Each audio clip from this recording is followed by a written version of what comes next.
Alors, je suis animatrice sociale et culturelle dans une asso qui accompagne et qui informe des jeunes. Je me prénomme Feriel, si c'est important, et j'ai un peu plus d'une vingtaine d'années. J'ai commencé par m'engager plutôt avec mon temps libre dans des assos, ce qui a fait que j'ai voulu devenir animatrice. Et du coup, je suis dans une asso qui anime des débats et une asso qui organise des concerts. Dans une autre asso, enfin en tout cas, j'aide à soutenir une asso pour un garage solidaire. Je suis dans une autre asso qui organise des événements. Et voilà. Et du coup, je suis un petit peu partout, mais je me donne pas à fond partout, ce qui fait que je donne un petit coup de pouce là où je peux donner un coup de pouce, quoi. C'est ça qui m'a ramenée dans le travail, en fait. Parce que j'étais serveuse, donc rien à voir, et j'avais pas pris le temps de me poser des questions pour. Et maintenant, voilà, c'est venu petit à petit. Et, au début, ça me semblait tout nouveau, tu avais l'impression d'être pris en considération par les gens, tu sentais que ta place, en fait, elle était utile, que tu étais en vie, mais que c'était important pour certaines personnes, parce que tu pouvais faire bouger les choses. Et voilà, et du coup, je m'y suis sentie bien, et je m'y sens encore bien. C'est peut-être même la seule chose dans laquelle je me sens à l'aise. Donc voilà, donc du coup, c'est devenu un petit peu mon train-train à moi, quoi.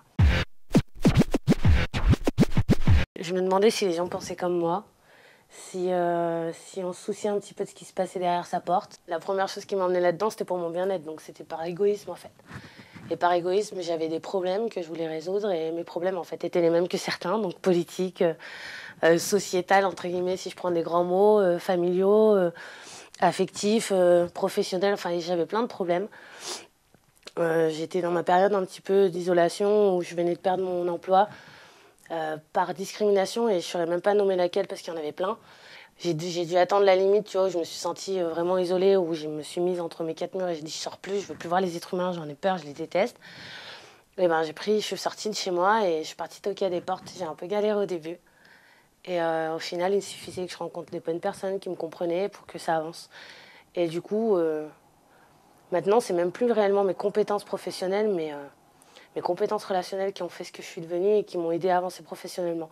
Et du coup, en fait, je suis moi dans ce que je fais et on ne me demande pas plus. Je demande juste à être en vie, à sentir que je suis en vie, et ça me le permet, tu vois.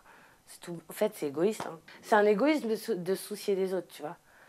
Entre guillemets, quand je dis ça, parce qu'on me dit souvent, ouais, soucier des autres, il faut d'abord commencer à se soucier de soi-même, machin. Et en fait, si je le fais pas, c'est chaud.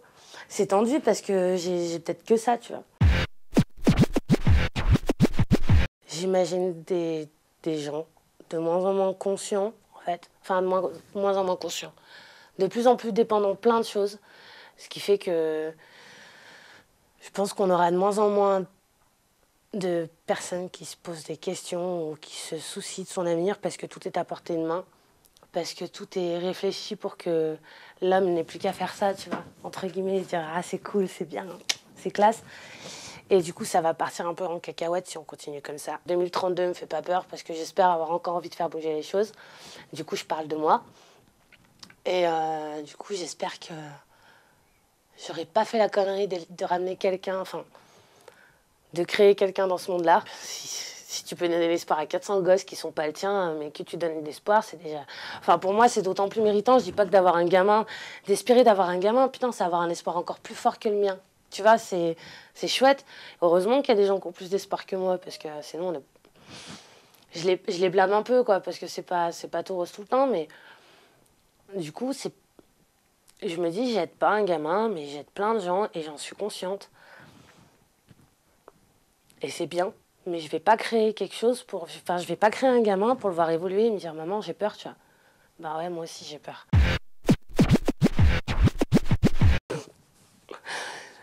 Pour 2012, qu'est-ce que je pense que... J'ai le droit de tout dire. Je suis engagée, hein. Mais je suis vraiment bien engagée. Mais je voterai pas. Je voterai pas parce que je suis pas d'accord. J'ai pas envie qu'on me gouverne et j'ai pas envie qu'on me gouverne de cette manière-là. J'ai pas envie qu'on me donne l'info qu'ils sont en train de me donner. Moi, j'en ai rien à foutre que François Hollande il ait invité Sarkozy à un super meeting ou je ne sais quoi. C'est pas ça qui m'intéresse. C'est de savoir comment le monde il est vraiment en France, qu'est-ce qui se passe en ce moment et qu'est-ce qu'ils ont vraiment envie de faire pour que ça s'arrange. Et ils nous demandent pas notre avis, ils nous demandent juste d'écouter, ça me gave. Et du coup, j'ai pas envie d'écouter. J'ai envie de me sentir concernée, j'ai envie de faire bouger des trucs. Et si j'ai envie de faire bouger des trucs, je vais pas aller adhérer à leurs idées. Donc je vais pas aller voter. Et j'encourage personne à ne pas aller voter, j'encourage personne à aller voter gauche et j'encourage personne à aller voter droit. Faites bien ce qui vous semble bon, quoi. Mais il y a un moment donné où on a une petite prise de décision de notre part. C'est le seul moment où on nous dit « vous pouvez dire quelque chose ». Et bien franchement, si c'est à ce moment-là qu'on peut dire quelque chose, et ben, vaut mieux rien dire, du coup, et faire. À quoi elle ressemblerait? À quoi elle ressemblerait? À des M&M's. J'imagine une grosse baignoire des M&M's. Pourquoi je dis ça? Parce que je pense que le jour où il y aura une vraie révolte, on se rendra compte qu'on est beaucoup. Et qu'on est tous différents, d'endroits divergents. Qu'il y a des mecs de 79 ans qui sont en train de péter des plombs sur leur fauteuil, qu'il y a des gamins de 11 ans qui se soucient du monde. Il y a des gamins de 11 ans qui se soucient du monde et qu'on va se devoir courir dans les rues et de gueuler la révolution, tu vois. Donc je pense que ça va juste être une fête humaine, tu vois.